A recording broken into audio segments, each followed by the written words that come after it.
குறிப்பிடத்தக்கது. நாகை மாவட்டம் மயிலாடுதுறை பகுதியில் சீன முட்டைகள் விற்பனை செய்யப்படுவதாக புகார் எழுந்ததை அடுத்து விசாரணைக்கு உத்தரவிடப்பட்டுள்ளது. மாப்படுகையைச் சேர்ந்த திரு வேலு குபேந்திரன் நேற்று மதிய உணவுடன் ஆம்லெட் சாப்பிட்டுள்ளார். அதில் வித்தியாச சுவையை உணர்ந்த அவர் முட்டை வாங்கிய கடைக்கு சென்று பார்த்துள்ளார். அவற்றில் பல முட்டைகளின் வடிவங்கள் மாறியிருந்ததோடு உட்புறத்திலும் பிளாஸ்டிக் போன்று காணப்பட்டதால் அதிர்ச்சியடைந்த திரு குபேந்திரன் புகார் அளிக்க முடிவு செய்தார்.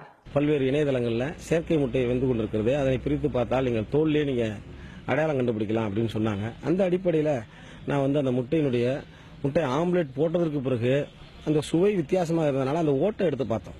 ஓட்டை எடுத்து பார்த்து பிரிக்கும் போது அந்த செயற்கை முட்டைக்கு என்னெல்லாம் இணையதளத்தில் சொன்னாங்களோ அதுமாதிரி செயற்கை இழையாக அந்த ஓட்டில் இருந்துச்சுங்க. பின்னர் நாகப்பட்டினம் சென்ற அவர் மாவட்ட ஆட்சியரிடம் புகார் அளித்தார். இதையடுத்து போலி முட்டை விற்பனை குறித்து விரிவான விசாரணைக்கு உத்தரவிடப்பட்டுள்ளது.